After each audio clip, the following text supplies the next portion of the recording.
I gave a lecture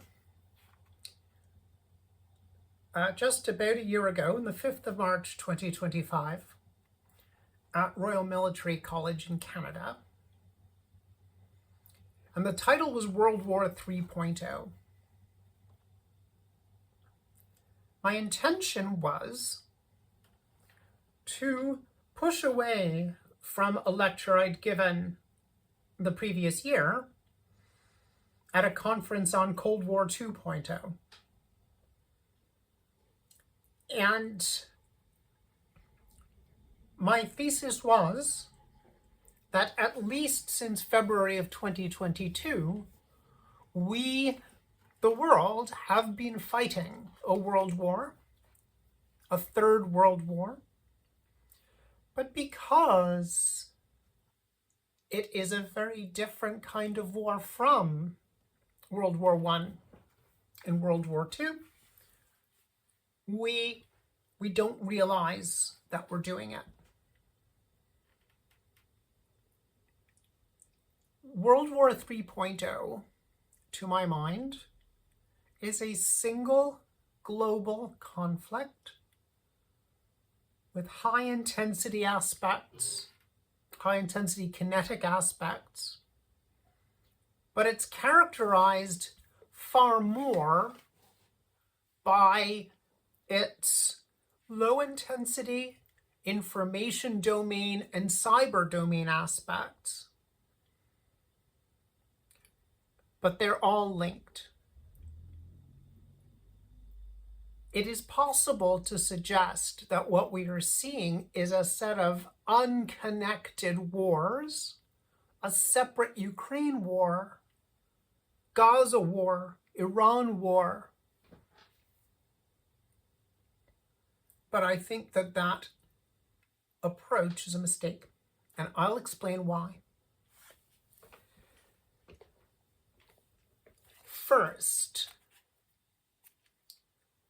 we've known, because it's been fairly public, that Russia, Iran, and North Korea are allied with formal terms of alliance among them. That means that this alliance of three autocratic states, which have among them the idea that they view themselves as states perpetually at war, and indeed perpetually at war with an imagined West, imagined but with a basis in reality. These three states have been assisting each other to fight their enemies for at least 4 years. And this alliance, this triangular alliance of Russia, North Korea, and Iran is also linked with China, but not as part of the same alliance with China. So it is an alliance. It has an alignment, an alliance of three states, in alignment with a fourth very powerful state. I would suggest that although all three of those states view themselves as perpetually at war with an imagined West, their war aims in this particular war, World War 3.0, are in particular to make the United States, formerly a global superpower, into a regional great power. And alongside that, as a supporting aim, to disrupt Europe as a nascent regional power. Let me develop the latter just a little bit. Europe as we understand it, the European Union, plus the United Kingdom and some other states, is a creation to some extent of the US. The European Union in particular was created partially in response to the United States observing that they wanted to pick up a phone and call Europe and there was no one to call.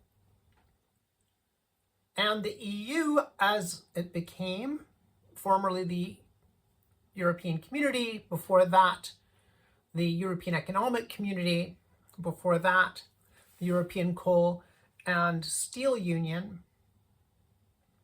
grew alongside NATO, which was a collective defense organization of European powers plus the United States and Canada, with the purpose, as we always said during the Cold War, of keeping the Americans in Europe, Russia out of Western Europe, and the Germans down. There were a lot of people during my career as a defense and war studies professional who wrote about whither NATO constantly, because you never ran out of books to write and papers to write on whither NATO. And I suppose they're still making a good living at it. So Europe was viewed, the European Union, NATO, Europe was viewed with suspicion by Russia, and because since the days of the Cold War, the combination of the United States, Canada, and the European members of NATO was always much stronger than Russia and its satellites. It was always an aim of Russia at the strategic level to split NATO, to split the European states of NATO away from the United States, and indeed to try to split individual NATO states, especially France, Germany, and the United Kingdom, away from NATO in order to significantly weaken it. Fine. Disrupting Europe is still an aim in particular of Russia for exactly that reason. That is, disrupting European cohesion and disrupting Europe's relationship with its North American treaty partners makes the West weaker, and for Russia makes the West weaker compared with Russia and what satellites it retains. It is arguable that political interference in the Brexit referendum and potentially attempted political interference in the American election, both in 2016, were attempts by Russia to achieve the kind of division that would shape the strategic space for the World War 3.0 that began in 2022. And likewise, the salami slicing approach that Russia took to taking over parts of Ukraine arguably was part of preparing the ground for the eventual so-called special military operation that sought to reduce Ukraine to a vassal state, or indeed to a part of Russia. North Korea and Iran have been contributing to Russia's war in Ukraine, and to this point, North Korea has been able to do that with the knowledge that the United States' support for South Korea is part of a zero-sum defense resource problem that the United States has. It needs to be able to credibly offer to fight more than one regional war at a time. In particular, be able to fight across the North Korea-South Korea border while simultaneously fully engaged in a war elsewhere. Likewise, the United States has got to be able to credibly offer to support South Korea across the North Korean South Korean border, and support Taiwan across the Straits of Formosa, even if the United States is faced with needing to support both Taiwan and South Korea at the same time. So the alliance with North Korea of Iran and Russia is a non-trivial alliance. North Korea is not just there to send soldiers to fight and die in Ukraine for Russia. They are there for their own advantage as well. Iran has, it is now very clear, done very well out of its defense economic relationship with Russia. We know that Iran has been supplying drones, that is, flying killer robots, to Russia, which has resulted in the Iranians understanding much better how to optimize performance of comparatively inexpensive, easy-to-use drones. And they had benefited from being able to access Russian air defense equipment, although it hasn't done them much good. And it is now appearing to be the case that Iran is able to use Russian-supplied and perhaps other state, possibly third-party state-supplied intelligence for targeting. That is, it appears to my assessment that the precision of Iranian ballistic missile targeting and drone targeting has been far greater, far more precise than we would expect to see if it is purely Iranian imaging intelligence that is creating the Iranian targeting picture.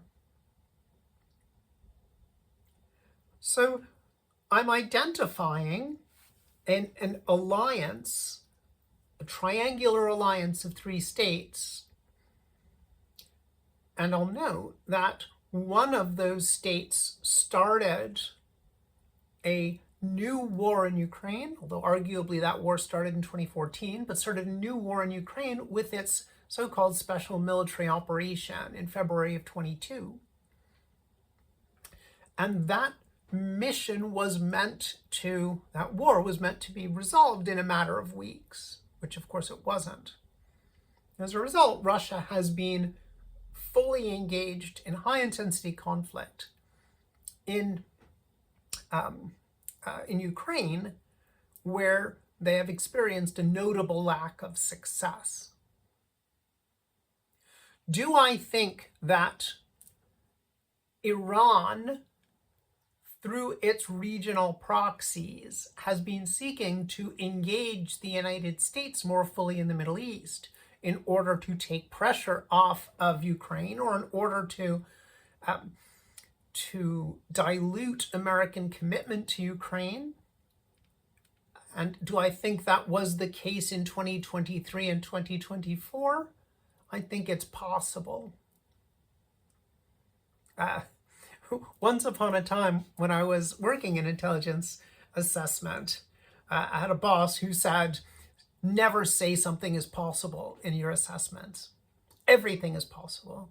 Use probabilistic language to give me an idea how how probable it is. So excuse my using a weasel word, but I'm not going to give you an assessment of how likely I think it is. Okay, well, I think it's highly likely.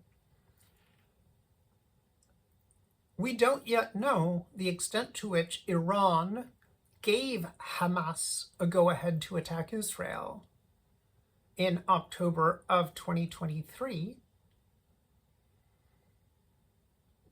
There are those who believe that Hamas got it too far out over their skis, thought they were doing what the Iranians wanted them to do by attacking Israel on the 7th of October 2023, and thought that Hezbollah and perhaps the Houthis might join in along with Iran in supporting the Hamas attack. But it is not impossible that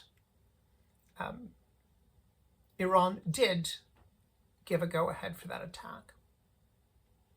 And that what we saw in October of 23 was triggered by Iran, who at first genuinely perhaps thought that the Israelis would become prematurely involved in land war in Gaza, would weaken their readiness in the north of Israel against Lebanon, and be vulnerable then to Hezbollah attack, which might enable first Hamas and then Hezbollah to defeat the Israeli armed forces in detail with support from Iran, which is of course not what happened. However, Iran and their proxies engaging with the Israelis in the first instance were arguably conducting a supporting operation for Russia. Arguably. I'll also note that in order to support the Gulf monarchies and American troops deployed in the Gulf region, the United States has been stripping air defense capability out of South Korea. And from a North Korean point of view, their alliance with Russia is perhaps bearing fruit. So I'm drawing a picture of a war conducted both in the kinetic domain, explosions, and the information domain, messaging, what we might call propaganda, as well as the cyber domain, with no great success for Russia or Iran, but arguably some successes against some of the states supporting Ukraine, like the United Kingdom. I was talking with a Russia brain who said, yeah, World War 3.0, it's a great slogan, it's a great title, but different countries are on different sides. It's not a single war. So let me make it clear that triangular alliance, Russia, Iran, and North Korea, that is a solid alliance. The alignment with China appears to be solid.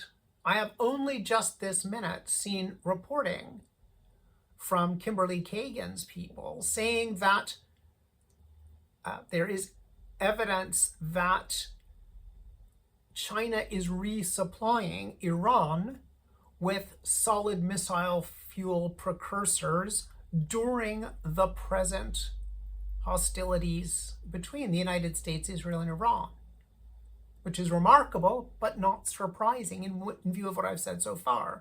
China clearly views this triangular alliance as being useful, and even though they are not belligerents in World War 3.0, they certainly stand to benefit from it, don't they?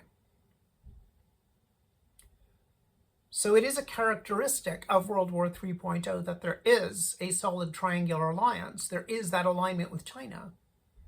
But what about the other side? And she was right insofar as those opposing the triangular alliance in the Middle East, the United States, Israel, and to some extent the Gulf monarchies, and to some extent American NATO allies like the United Kingdom, are supporting that war effort against the triangular alliance. But Europe, which is wholeheartedly supporting Ukraine against Russia, is not wholeheartedly supporting the United States and Israel against Iran. The United States is arguably on Russia's side in Ukraine, although the United States is still supplying intelligence, targeting intelligence in particular, to the Ukrainians, but fighting against Russia's ally, Iran, in the Middle East, where American forces seem to be at the sharp end of Russia's intelligence targeting information going to the Iranians.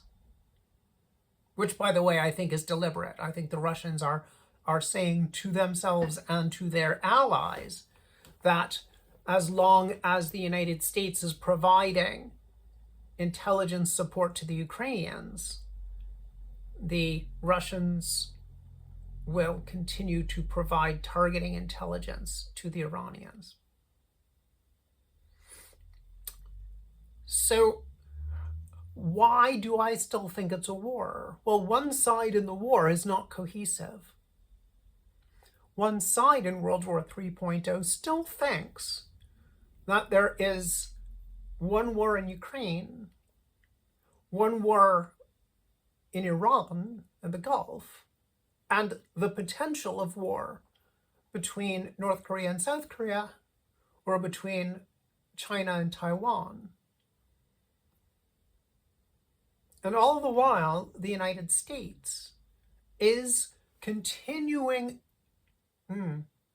its policy of pulling back from Europe and the Middle East, as stated in the recent comparatively thin United States national security strategy, pulling back away from Europe and the Middle East and digging in North America. One view of this is that the United States understands that Russia, with an economy the size of Italy's, is not a long-term factor, not a long-time adversary in this conflict, and not a long-term global power. Russia exists as a regional great power only in its own mind. And when VV Putin finally retires,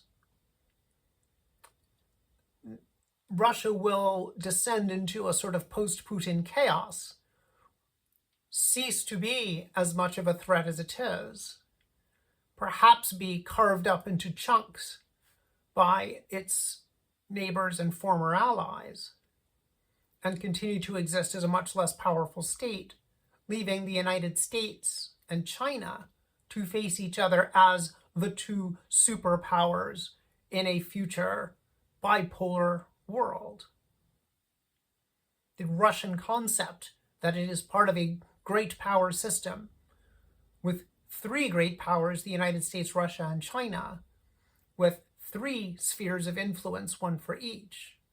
That illusion might retire with Vladimir Putin.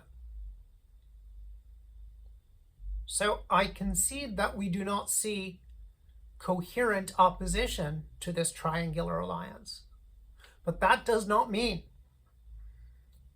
that war is not a single war. This bears more discussion. I'd like to bring into this discussion an understanding of Halford Mackinder's theories of geostrategy, which I commend to you and which I'd like to make a video about. And it also bears discussion because I've just focused on the kinetic, the explosions, the chemical explosive, high explosives, but other factors are important here. The information space, cyberspace, and I've glided over those. And also, non-trivial in all this, is one of the traditional aspects of World War III as we have imagined it since 1949. And that is the nuclear aspect. The President of the United States is a Cold War kid. He has, many people have said, a built-in horror of nuclear war and a Cold War understanding that first use of nuclear weapons will inevitably lead to global thermonuclear war. The Colin Gray idea that nuclear weapons are just very powerful weapons, can be used as battlefield weapons, as theater weapons, and as global strategic weapons. That idea does not seem to resonate with Donald Trump, which is perhaps a good thing. However, there is some extent to which we have to be ready to view nuclear weapons as less taboo than they have been, not because they're not a desperate weapon to use, far too destructive to be viewed as simple weapons, but also because one of the likely outcomes of the United States pulling away from its reliability as an ally to Europe, to Middle Eastern states, and to South Korea and Taiwan, is that the American nuclear umbrella, which has given all the world the confidence not to build their own nuclear weapons, that has kept the nuclear club a very small and exclusive club, that is going to change. The Lord's our shepherd, says the psalm, but just in case, we'd better get a bomb. Who's next?